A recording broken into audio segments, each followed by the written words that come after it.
Lisa Siganto, thank you so much for joining us on IPAA 2019 Annual Forum podcast series. Really appreciate you joining us. Thanks, Nance. So, Lisa, can you tell us a bit about this panel that you were on today? What were some of the points that made you excited, I suppose, to reflect on now looking back? That's a really good question. I think that we all had themes in common and we could speak for each other, and that was really fun.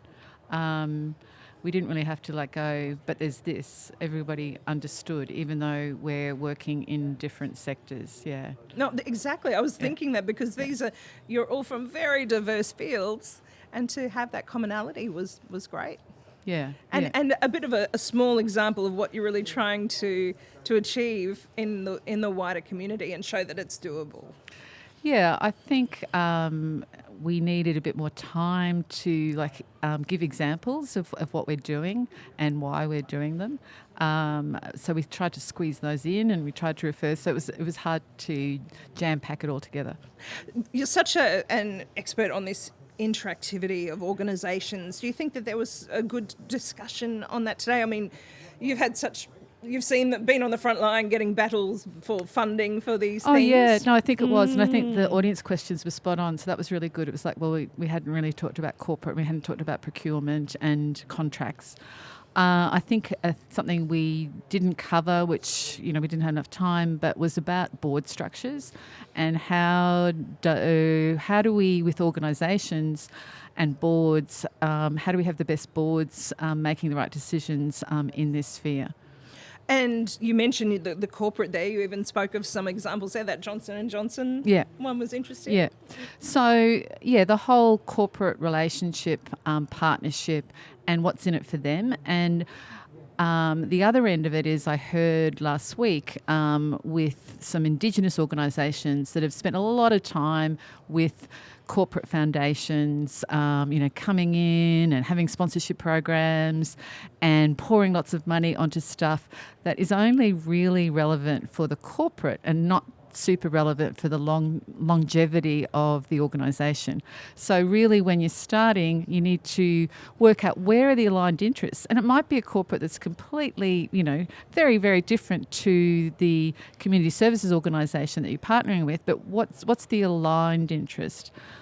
We had a great example about 5 years ago where we had Stronger Smarter Institute, which is about Indigenous education, and we had a coal seam gas company, coal seam gas, QGC, and we worked out how to have basically a $500,000 contract to work together on something that was meaningful to both.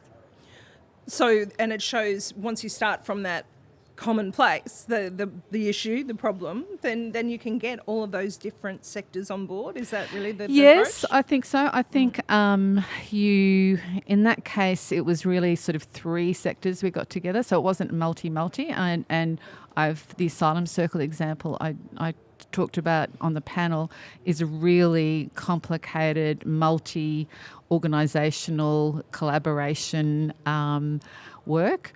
I think what you find, even on a one-on-one, a corporate and an NGO say, that right at the beginning you've got to really work hard about how you understand each other. And with the Stronger Smarter example and a coal seam gas company, they're pretty different.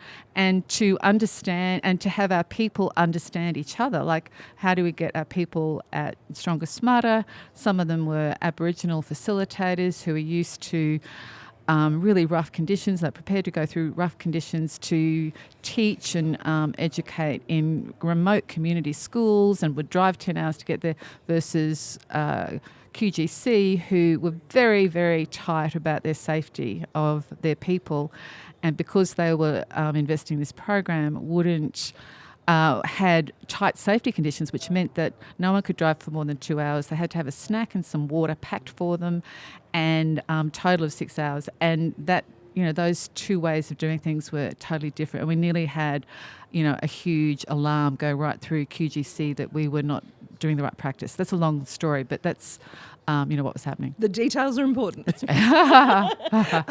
So it made me think too of what Karen Walsh mentioned from Micro Projects as well, to involve people from the beginning and not just halfway through or at the end. That's right, and to listen. And I think, we often, from a corporate background, which is where I originally was, we're focused on tight project management and deadlines and getting to that point.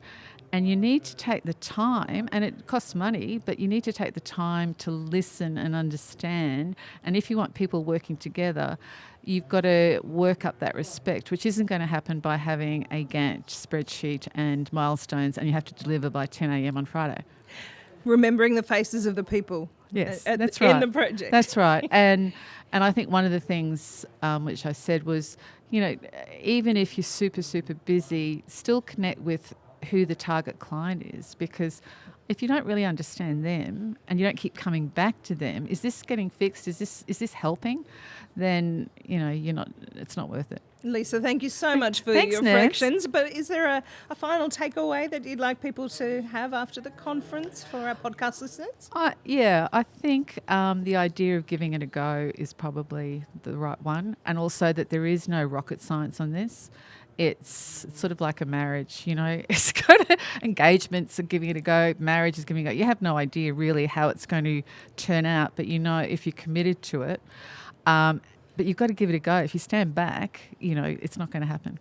Thank you so much, Lisa. Thanks, Nance.